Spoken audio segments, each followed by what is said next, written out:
Hi, my name is Dr. Zev Wainberg. I'm a professor of medicine and co-director of the GI Oncology program at UCLA School of Medicine in Los Angeles, California.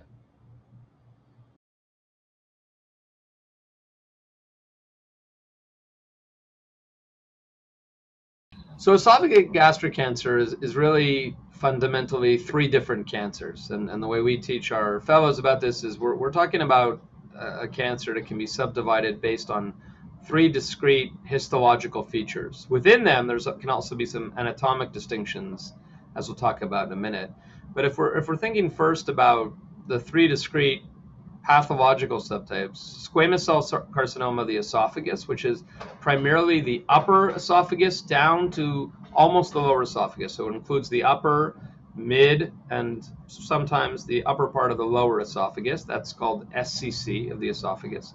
And for that, it's characterized by squamous cell histology, often mutations in P16, HPV can be HPV associated, and itself looks very different under the microscope and has a very different genomic characterization from adenocarcinoma of the esophagus. So adenocarcinoma of the esophagus and the gastroesophageal junction is often clumped together as the second, let's say, pathological subgroup, which includes distal esophageal adenocarcinoma and gastroesophageal junction adenocarcinoma. And that disease under a microscope looks very, very different from squamous cell carcinoma of the esophagus. And the two have very, very discrete epidemiologic risk factors and genomic characterizations. The third group, which I would consider primarily gastric cancer, is gastric adenocarcinoma, which can be defined as adenocarcinoma beginning below the G junction or at the gastric cordia, all the way down to include body of stomach tumors and down to the pylorus. Now, what we're talking about here is three discrete cancers with three separate risk factors and categorized separately. Squamous cell carcinoma is associated, as I mentioned, obviously with smoking, tobacco use, and alcohol abuse and HPV, and is much more common in the Eastern world and amongst indigent patients in the Western world as well. The incidence of that in the Western world has been decreasing thanks to better tobacco control use, but in the Eastern world is still very, very common.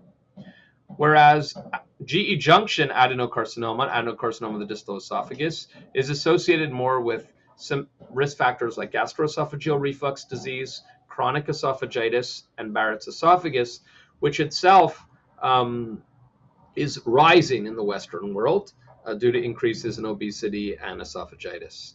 The third group, gastric body tumors, gastric adenocarcinoma of the stomach, is still much more common in the Eastern world, and that has itself a discrete clinical manifestation, often with early satiety and weight loss, and less so what we see in the esophageal and GE junction, which is more food getting stuck, dysphagia, pain on swallowing. That's more common in esophageal and GEJ, whereas in gastric body, we see more weight loss, anemia, bleeding, and early satiety. And so when we think about these cancers, we think about the different pathological subtypes, the different clinical manifestations, the different genomic characterizations, the different genes that are upregulated or amplified. For example, HER2, which is very infrequently seen in esophageal cancer, but is seen in about 15 to 20% of GE junction and gastric cancers.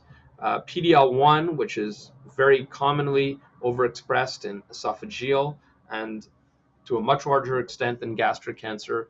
And microsatellite instability, which is seen very infrequently in esophageal cancer, but is much more common in gastric cancer, amongst a number of other genes and proteins that are being discovered more and more that are discretely different between whether or not the tumor rises in the esophagus, GE junction, or the body of the stomach. To add a final level of complexity to it, there's a classification known as Siewert's classification, which characterizes tumors into Siewert's 1, 2, and 3. Siewert 1 tumors represent those starting in the distal part of the esophagus. Siewert 2 tumors represent those starting at the GE junction above or 2 centimeters below the gastric cordia, and Siewert 3 is the below the cordia.